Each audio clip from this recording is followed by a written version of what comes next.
ஹரே கிருஷ்ணா கிருஷ்ணா கிருஷ்ணா ஹரே ஹரே, ஹரே ராமா ராமா ராமா ஹரே ஹரே. குட்டி கதைகள் 315.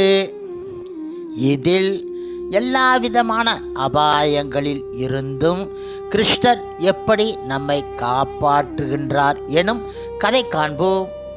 முன்பு ஒரு சமயம், அதாவது பகவத்கீதையில் பகவான் ஸ்ரீ கிருஷ்ணர் தாமே புருஷோத்தமனான முழுமுதற் கடவுள் என்பதை விளக்கி கூறி இருக்கின்றார். எப்போதெல்லாம் தர்மம் சீர்குலைந்து அதர்மம் ஓங்குகின்றதோ அப்போதெல்லாம் கிருஷ்ணர் இந்த மண் உலகில் தோன்றுகின்றார். அதாவது அந்த சமயத்தில் இந்த உலகில் பாவங்கள் நிறைந்து இருந்த காரணத்தால் அவற்றை களைய வேண்டிய அவசியம் ஏற்பட்டு இருந்தன. முழுமுதற் கடவுள் மற்றும் பரம புருஷ பகவான் ஸ்ரீ கிருஷ்ணர் தோன்றிய போது விஷ்ணுவும் அவருடன் இருந்தார். விருந்தாவன லீலைகளை நிகழ்த்தி கட்டுண்ட ஆத்மாக்களை வசீகரித்து அவர்களை மீண்டும் தனது உலகத்திற்கு அழைத்துச் செல்வதற்காக கிருஷ்ணர் தோன்றுகிறார். விருந்தாவன லீலைகள் நிகழ்கின்ற அதே சமயத்தில் அசுரர்கள் வதமும் நடைபெறுகின்றன. அந்த அசுர வதங்களை நடத்துபவர் பகவான் கிருஷ்ணரின் விஷ்ணு அம்சம் ஆகும்.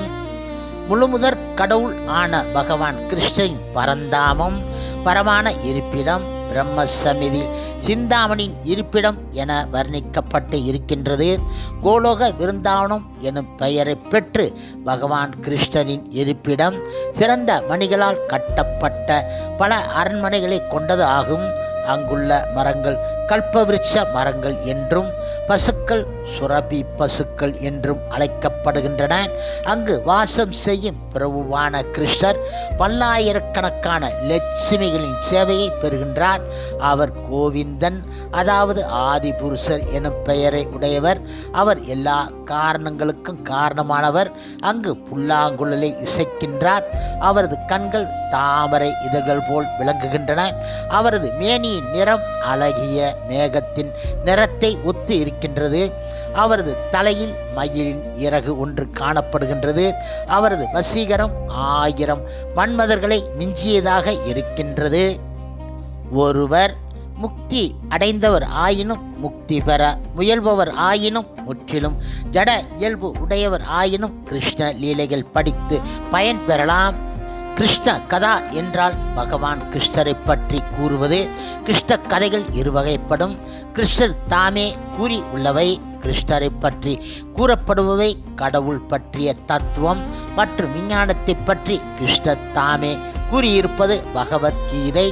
கிருஷ்ணரின் செயல்களையும் பரமான லீலைகளையும் பற்றி கூறுவது ஸ்ரீமத் பாகவதம். இரண்டுமே கிருஷ்ண கதா ஆகும்.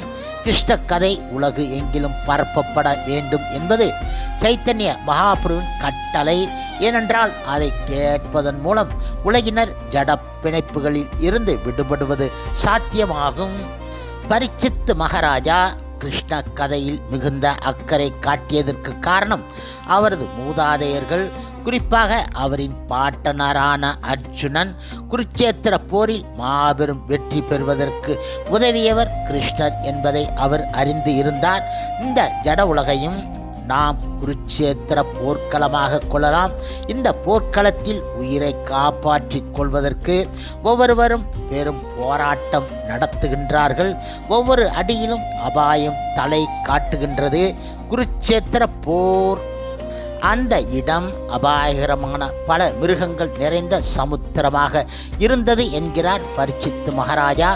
அவருடைய பாட்டனரான அர்ஜுனன் மாபெரும் வீரர்களான பீஷ்மர், துரோணர், கர்ணன் போன்ற பலரோடு போரிட நேர்ந்தது.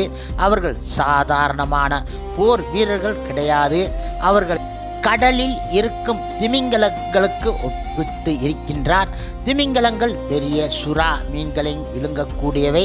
குருட்சேத்திர போரில் போரிட்ட வீரர்கள் பற்பல அர்ஜுனர்களை எளிதில் விழுங்கக்கூடியவர்கள்.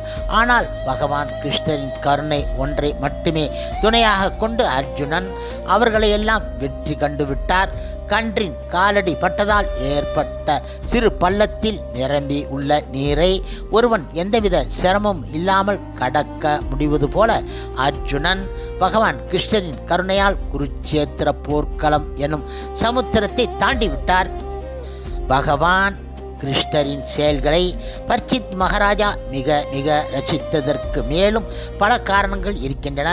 அவருடைய பாட்டனாரான அர்ஜுனன் கிருஷ்ணரால் காப்பாற்றப்பட்டார் என்பது மட்டுமில்லாமல் அவர் தாமும் கிருஷ்ணரால் காப்பாற்றப்பட்டவரே. குருட்சேத்திர போரின் முடிவில் திருதராஷ்டிரன் மற்றும் பாண்டு ஆகிய இருதரப்பையும் சேர்ந்த குருவம்ச மக்களும் பேரன்களும் மாண்டு போய்விட்டார்கள். பஞ்ச பாண்டவர்களைத் தவிர எல்லோரும் குருட்சேத்திர போர்க்களத்தில் மடிந்து விட்டார்கள். அப்போது மகாராஜா பரீட்சித் அவரது தாயின் கர்ப்பத்தில் இருந்தார். அவரது தந்தையும் அர்ஜுனன் மகனுமான அபிமன்யுவும் அப்போரில் மடிந்து விட்டார். தந்தையின் மரணத்திற்கு பின்பு பரீட்சித்து பிறந்தார். அவர் தன் அன்னையின் கர்ப்பத்தில் இருந்தபோது அவரை கொல்வதற்கென அஸ்வத்தாமன் பிரம்மாஸ்திரம் ஒன்றை விடுவித்தான். பரீட்சித்து மகாராஜாவின் அன்னையான உத்தரை தன் குழந்தை அழியக்கூடிய அபாயத்தை உணர்ந்து பகவான் கிருஷ்ணரை அணுகிய போது அவர் பரமாத்மாவாக அவளின் கர்ப்பத்தில் புகுந்து குழந்தையை காப்பாற்றிவிட்டார். இதனால் பரீட்சித் மகாராஜாவுக்கு விஷ்ணு ராதர், விஷ்ணுவால் காப்பாற்றப்பட்டவர் என்ற புகழ் பெயரும் உண்டு. இவ்வாறாக வாழ்வில் எந்த ஒரு அபாய நிலையில் உள்ளவரும் பகவான் கிருஷ்ணரின் கதையை கேட்பதில் ஆர்வம் கொள்ள வேண்டும் என்பது ஆகும். ஹரே கிருஷ்ணா கிருஷ்ணா கிருஷ்ணா ஹரே ஹரே, ஹரே ராமா ராமா ராமா ஹரே ஹரே. ஸ்ரீல பிரபுபாதரின் சேவையில் இஸ்கான் பக்தர்கள்.